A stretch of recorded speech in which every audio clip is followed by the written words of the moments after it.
Assam commando মোৰ ভুলটো ক'ত হ'ল তোমালোকক মই কৈ আছোঁ। বিশেষকৈ লং জাম্পত মোৰ এক্সিলেণ্ট নাহিলে। লং জাম্প যদি এক্সিলেণ্ট মাৰিব পৰা হেঁতেন 20 মাৰ্ক পালোঁ হেঁতেন, তেতিয়া যিখন মেৰিট লিষ্ট নামটো আহি গ'ল হেঁতেন ইউ আৰ কেটেগৰীত। আৰু যিহেতু মই STP হয়, বহুতখিনি কাট অফ গ'ল, বহুত ল'ৰাই বহুত নম্বৰ পাই থৈছে। আৰু যদি মই ভাইভাত যদি ছাৰ 4জন আছিলে দেই ভাইভাত, এজন আছিলে অসম পুলিচ বিষয়া আৰু CRPF এজন আছিলে আৰু আছাম আৰ্মি কৰ্ণেল নেকি, আৰু এজন আছিলে এইফালে, সেনেকৈ 4জন বহি আছিলে। কেপিটেল 2খন সুধিছিলে, নেপালৰ কেপিটেল এখন আৰু অসমৰ কেপিটেল এখন। যিহেতু নেপালৰ কেপিটেলখন মই পাহৰিলোঁ, মানে সেইটো মই উত্তৰ দিব নোৱাৰিলোঁ, সেইকাৰণে 2 নম্বৰ বা 1.5 নম্বৰ মাৰ্ক নিদিলে। আৰু লগতে মোৰ বিষয়ে সুধিছে, গোটেইখিনি ক'লোঁ। তোমালোকে যদি ভাইভা দিব পাৰা, ইমান ভয় কৰিবলৈ দৰকাৰ নাই। জাষ্ট তোমাৰ বিষয়ে সুধিব, তোমাৰ নাম সুধিব, তুমি ক'ৰ পৰা আহিছা, কি কৰা, বৰ্তমান কি কৰি আছা, তোমাৰ হবি কি, আৰু লগতে কেপিটেল কেইখনৰ চাই যাবা। নমস্কাৰ, গুড মৰ্ণিং, মই পলাশ, আপোনালোকে চাই আছে পলাশ আছাম। আজি মোৰ বিষয়ে কৈ আছোঁ। আৰু মই কামাণ্ডোত যিহেতু পাছ কৰিছিলোঁ PST, আৰু PSTত ক'ত কিমান নম্বৰ পালোঁ, long jump, chin up, running, 100 metre, admit, যিটোৰ মই ভাইভা যি অৰেল ভাইভা দিব মাতিছিলে, ভাইভা আছিলে 2022 চনত আৰু 6 আৰু 21 তাৰিখে ৰাতিপুৱা 8টা বজাত আছিলে ৰিপৰ্টিং টাইম। তোমালোকে দেখিব পাৰিছা যি 2022 চনত 2450টা যি কামাণ্ডো ভেকেঞ্চি আছিলে। আৰু মোৰ নামটো এইটো চোৱা তোমালোকে, পলাশ জ্যোতি পাটৰ।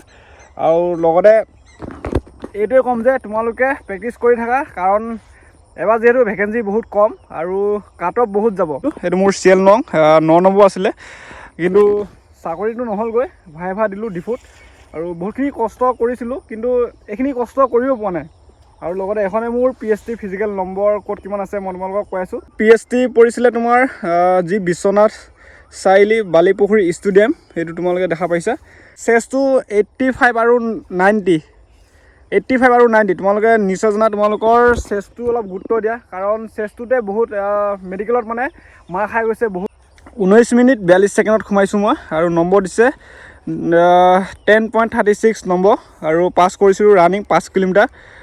4.8 কিলোমিটাৰ হয়, কাৰণ পাকটো ঘূৰিলে তোমালোকৰ 5 কিলোমিটাৰ হৈ যাব। তোমালোকৰ লং জাম্প মাৰিছোঁ, লং জাম্পো মোৰ এক্সিলেণ্ট নাহিলে। লং জাম্প এক্সিলেণ্ট নোহোৱাৰ বাবে মোৰ যে চাকৰি নহ'ল, সেইকাৰণে তোমালোকে লং জাম্পত গুৰুত্ব দিয়া। আৰু লং জাম্পত মই পাইছোঁ অলপ কম 18 মাৰ্ক, মানে 18 নম্বৰ অলপমান কম। লং জাম্পত 18 নম্বৰ পাইছোঁ। আৰু লগতে চিন আপ এক্সিলেণ্ট মাৰিছোঁ, চিন আপ এইটো 14টা চিন আপ মাৰিছোঁ। 100 মিটাৰ, 100 মিটাৰ পাইছোঁ 14 নম্বৰ, 12 ছেকেণ্ড কিমান লাগিছে, 14 নম্বৰ। এইটো আছিলে টোটেল পাইছোঁ 62.32, টোটেল 80 ভিতৰত। আৰু তোমালোকৰ কামাণ্ডো যিহেতু টোটেল মাৰ্ক 80 আৰু 20 নম্বৰ 100 হ'ব, মানে 20 নম্বৰটো পৰীক্ষা, কাৰণ 80 ভিতৰত তোমালোকে বহুতখিনি নম্বৰ পাব লাগিব ফিজিকেলত, মানে ফিজিকেল টেষ্টত। তাৰপিছত তোমালোকৰ কামাণ্ডো যিটো 20 মাৰ্কৰ ভাইভা, মানে সাইক'মেট্ৰিক টেষ্ট দিবলৈ মাতিব। সেইটোৱে আছিলে মোৰ ভুলটো। অলপমান নম্বৰ পাইছিলোঁ, কষ্ট কৰিছিলোঁ। এতিয়া মোৰ লগৰ ল'ৰাই চাকৰি কৰি আছে কামাণ্ডোত, আৰু তেওঁলোকৰ POP শেষ। তোমালোকে নিশ্চয় ভিডিঅ' পাইছা, গুৱাহাটীত যি সৰু মানে ষ্টেডিয়ামত যি POP হৈ গ'ল, বহুত ভাল লাগিলে চাই। সেইদিনাখন মই কান্দিছোঁ যে কি ভুল কৰিলোঁ। এতিয়া লগৰবিলাকে ক'লা ড্ৰেছ পিন্ধি বন্দুক চন্দুক লৈ যি POPত, বহুত ভাল লাগিলে। আৰু আজিলৈ বাই, আৰু কষ্ট কৰি থকা 164টা কামাণ্ডো পষ্ট, আৰু হয়তো ভেকেঞ্চি বঢ়াব। বাই।